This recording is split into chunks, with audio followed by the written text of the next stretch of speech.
Good morning. Well, if you like the song Amazing Grace, this is your lucky day. We're going to be talking about grace, and Mark's going to be playing different variations of that popular song. Anyway, good morning and welcome to St. Paul's Universalist Church. Thanks for coming out on this crisp autumn day. The colors are just about at peak. Makes you appreciate where we live. In the way of announcements, I only have one here.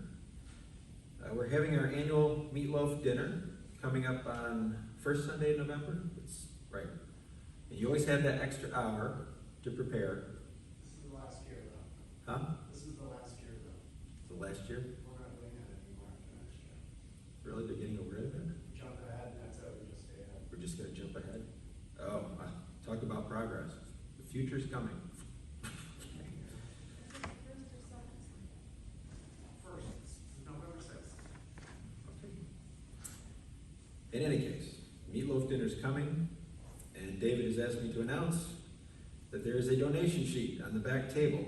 Please write your name and how much you will donate. We also need cleanup volunteers. And if you donate brownies, ask David about the size. We will also be accepting cash donations toward that endeavor. Are there any other announcements that anyone would like to share with the congregation? Hearing none, let us proceed to our call to worship.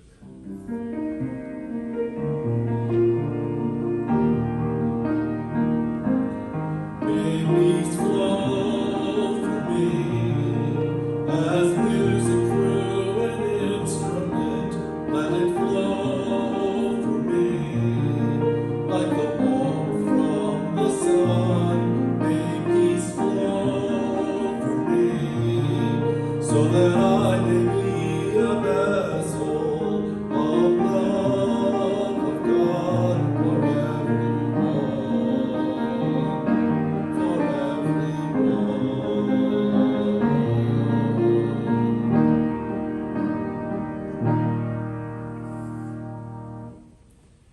I'd like to open with the words of Max Lucado.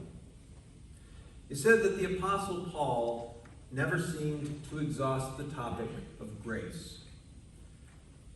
What makes us think that we can? He just kept coming at it from another angle. And that's the thing about grace, it's like springtime. You can't put it in a single sentence definition, and you can't exhaust it.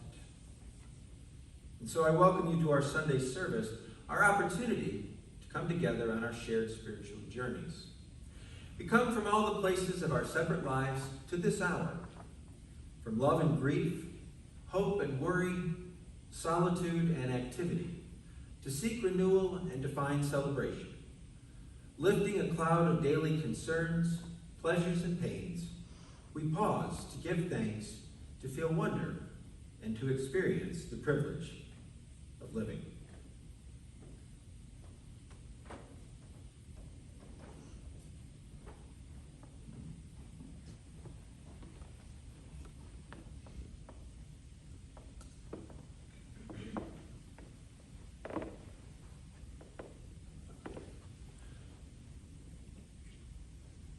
As I light our chalice, please join me in the words.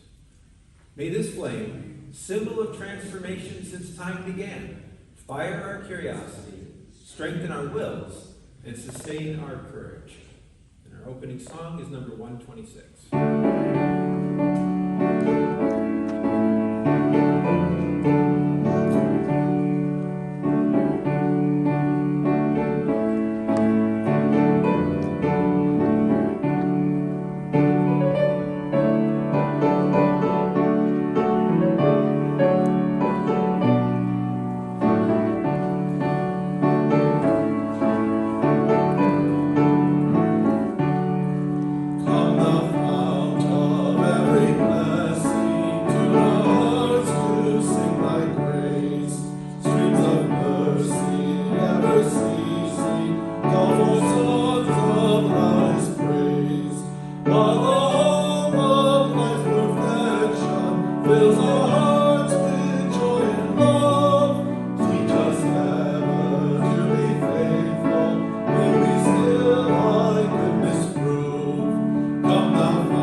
Love is the doctrine of this church.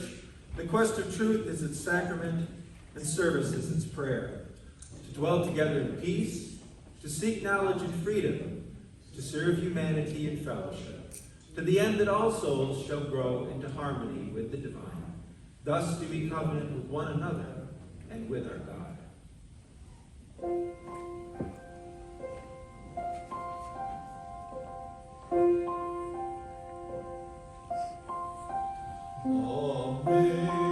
Amazing grace, how sweet the sound that saved a wretch like me.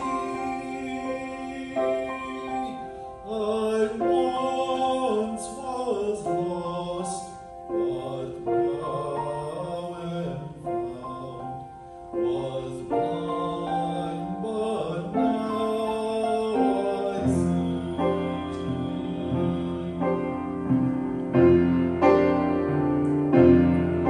Through many dangers, toils, and snares, I have already come. 'Tis great has brought me safe thus far, and grace will lead me home.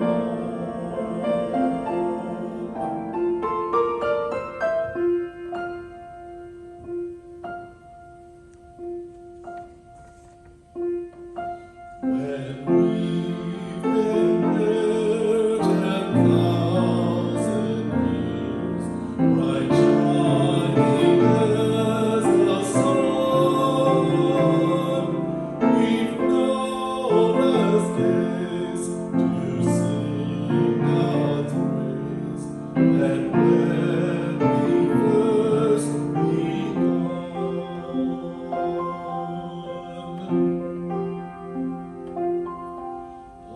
Amazing grace, how sweet the sound.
Rejoice in love we know and share, in love and beauty everywhere. Rejoice in truth that makes us free, and in the good that yet shall be.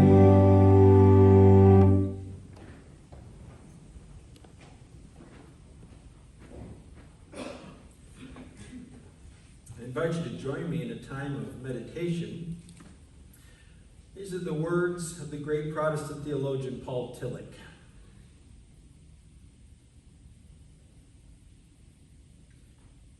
Grace strikes us when we are in great pain and restlessness.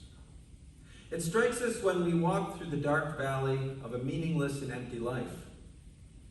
It strikes us when we feel that our separation is deeper than usual because we have violated another life, a life which we loved or from which we are estranged. It strikes us when our disgust for our own being, our indifference, our weakness, our hostility, and our lack of direction and composure have become intolerable to us. It strikes us when, year after year, the longed-for perfection of life does not appear, when the old compulsions reign within us, as they have for decades, when despair destroys all joy and courage. Sometimes, at that moment, a wave of light breaks into our darkness, and it is as though a voice were saying, "You are accepted, you are accepted. Accepted by that which is greater than you, in the name of which you do not know. Do not ask for the name now. Perhaps you will find it later. Do not try to do anything now. Perhaps later you will do much. Do not seek for anything. Do not perform anything. Do not intend anything. Simply accept the fact that you are accepted." Let us now share a moment of silence where we listen to the wisdom of our hearts and minds.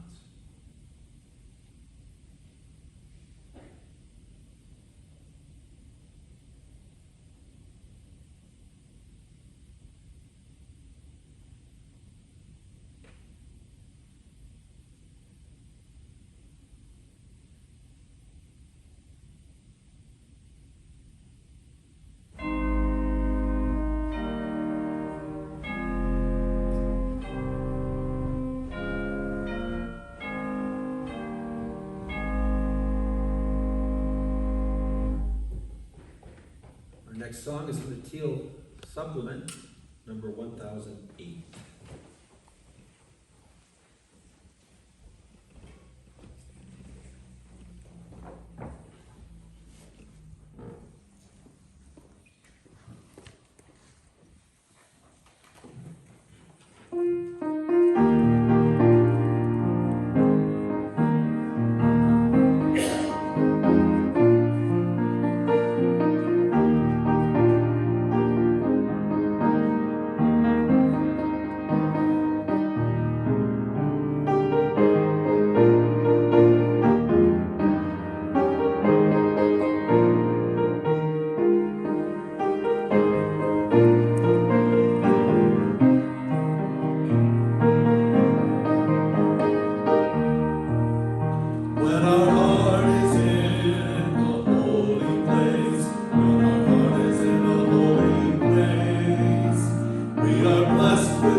For my 2 Sundays, the pulpit this month, I want to really dive into the heart of good old Universalism. In church, we talk about a lot of things: love, compassion, fellowship, hope, prayer. These are concepts that are arguably easy to explain. Then there are more abstract ideas, such as faith, doubt, salvation, God, and the one I want to focus on today, grace. What is grace, anyway? We have the expression, "There, but for the grace of God, go I." There's the famous hymn, "Amazing Grace," which I have always remembered because the man who wrote it, John Newton, had the same name as my grandfather.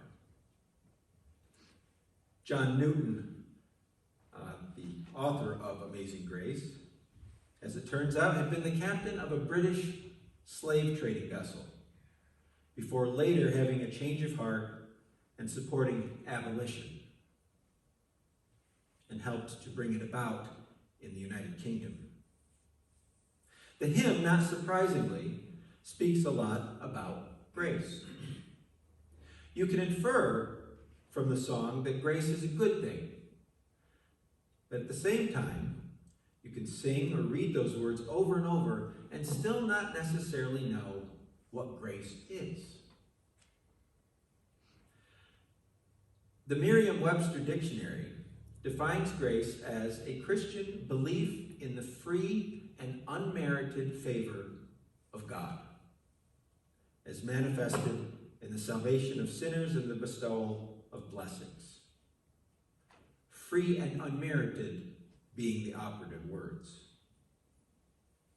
Grace is something that is freely given and cannot be earned, according to Protestant theology. Why is grace such a big deal? Well, it caused quite a stir back in 1517. On All Hallows Eve, what we today call Halloween, of that year, a monk and religious professor named Martin Luther nailed a paper expressing 95 concerns he had with the Catholic Church to a cathedral in what is now Germany. One of his main issues was that the Pope and his bishops were selling salvation in the form of what were called indulgences, and it worked like this.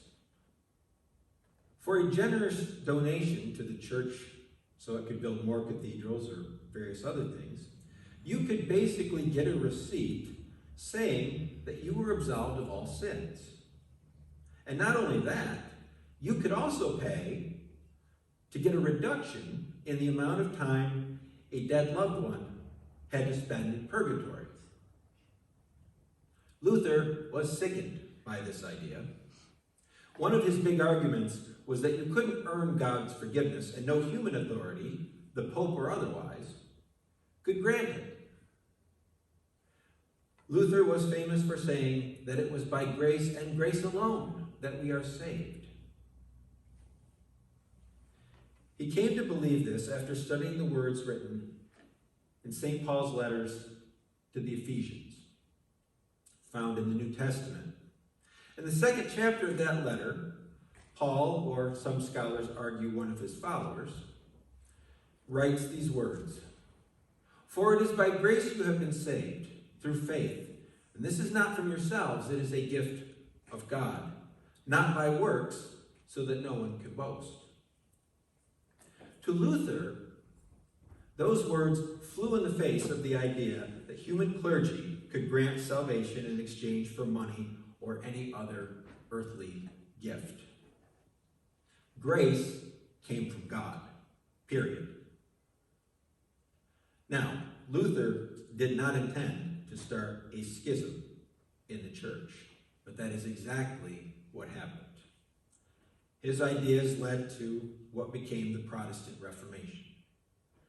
And out of that movement came many different denominations, including Unitarianism and Universalism.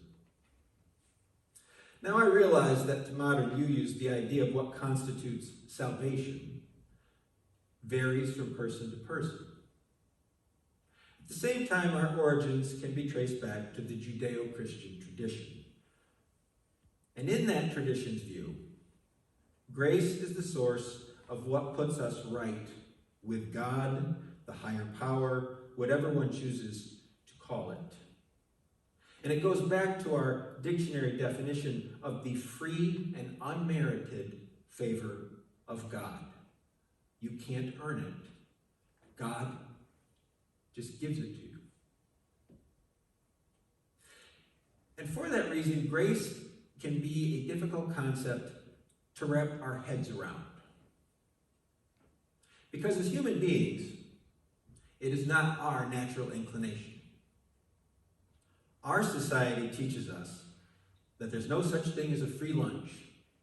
You earn your way in a merit-based system, by and large. But time and again in the scriptures, it is made clear that God operates by a different code. And that code is grace. Jesus illustrated this in two of his parables. In the story of the prodigal son, a rich landowner has two sons. One is dutiful and helps his father to run his estate. The other one asks for his inheritance up front. He takes it, goes out into the world, and squanders it, ending up in abject poverty. He returns home in shame, willing to work as nothing more than a servant. But his father shows him only love. He sees that the son is tended to and has a banquet held in his honor. Now the dutiful son is resentful, but the father shows the same degree of love for both of his boys, both the dutiful one and the one who blew it. The second parable is that of the workers in a vineyard. A man seeks people to work in his vineyard. Some begin working in the morning. Others start at midday. Others come in the afternoon. And some come even later. And when the workday ends, the owner pays them all the same wages. The workers who have been toiling all day are miffed. After all, they've worked the whole time. Shouldn't they be paid more than those who worked only a couple of hours?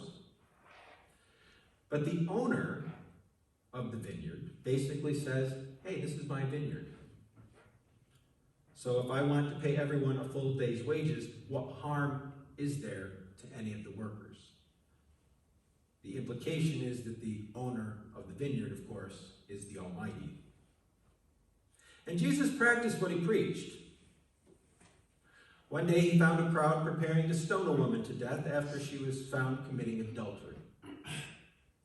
Some of his enemies from the temple saw this as an opportunity to put him on the spot, explaining the woman's crime, reminding Jesus of what the law required, and asked him if the woman should be stoned to death in accordance with that law. Jesus' simple answer was, let the one among you who has never done anything wrong throw the first stone. Of course, none of them could do it, because none of us are perfect. The crowd dropped their stones and dispersed. Jesus approached the woman and asked her where her accusers were. Was there no one left to condemn her? She said no. He then tells her that he does not condemn her either and lets her go about her way. Now, if we are honest with ourselves, we might have acted differently in those situations. If one of our kids demanded his or her inheritance, went out and essentially tossed it away, then came crawling back home, we might let them stay. But we probably wouldn't do it with open arms or throw a dinner party in the deadbeat kid's honor. If we offered to pay someone to come do yard work and then had more people come at different points as the day went on, we would very likely pay more money to those who had worked longer. It's kind of a sense of fairness. And again, if we're honest with ourselves, It's usually easier to overlook our own shortcomings while finding fault with others. But again, these are human ways of looking at the world. Grace comes from a higher source. And I would argue that grace is the bedrock of universalism. Traditional universalism teaches that Jesus' sacrifice on the cross was for all people. And people screw up. They fall short of the mark. They make mistakes. But God's response to that is grace. It is God saying, I see your flaws. I know you don't always get it right. Sometimes you fail spectacularly. And yet, I'm telling you, you are loved and accepted anyway. So how do we respond to this?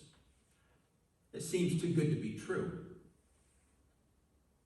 Well, one way is to practice grace in our relationships with others. We all need, at some point, love, forgiveness, and acceptance. Just as we want those things for ourselves, we are called to show them to others. Because at some point, we're all in the same boat. None of us are perfect. Now, critics of universalism would say that that is a cop-out. If everyone is loved and everyone is accepted and everyone is forgiven, what motivation is there to practice moral behavior? But the response to this criticism is that a universalist acts with love, care, kindness, and compassion precisely because of grace. In other words, we act out of gratitude for having received grace as opposed to fear of what will happen if we don't act accordingly. As grace has been given to us, free and unmerited, so too are we called to practice it toward others. We do this because we are loved, not because we fear some divine retribution. There's an old story about the famous Universalist preacher, Hosea Ballou. And it came to mind because at my ordination, Peter Scott told this story. Ballou was riding the circuit, going from town to town preaching. And he was joined for a time by a Baptist minister on that trail. The two men were talking theology. Obviously, they had their differences. And the Baptist minister said, Brother Ballou, if I were a Universalist, I could strike you down, take your horse, and not fear the fires of hell. To which Ballou replied, if you were a Universalist, the thought would never occur to you.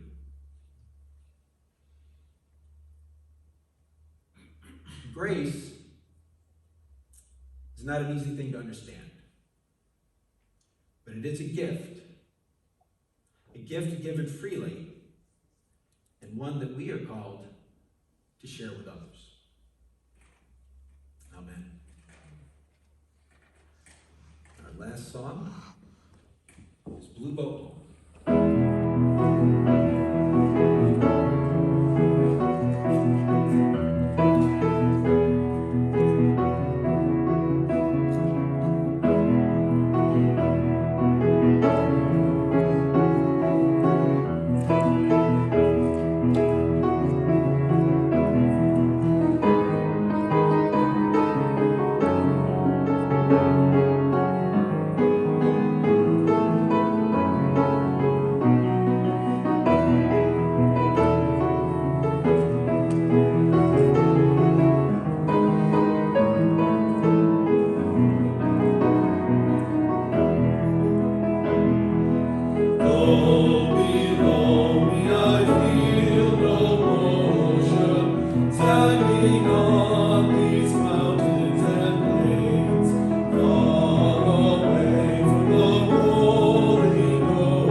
close our service with the words of Anne Lamott. I do not at all understand the mystery of grace, only that it meets us where we are, but does not leave us where it found us.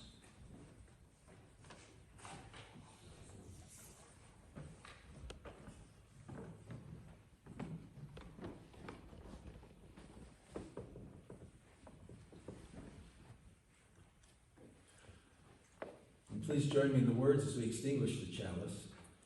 We extinguish this chalice flame, daring to carry forward the vision of this free faith, that freedom, reason, and justice will one day prevail in this nation and across the earth.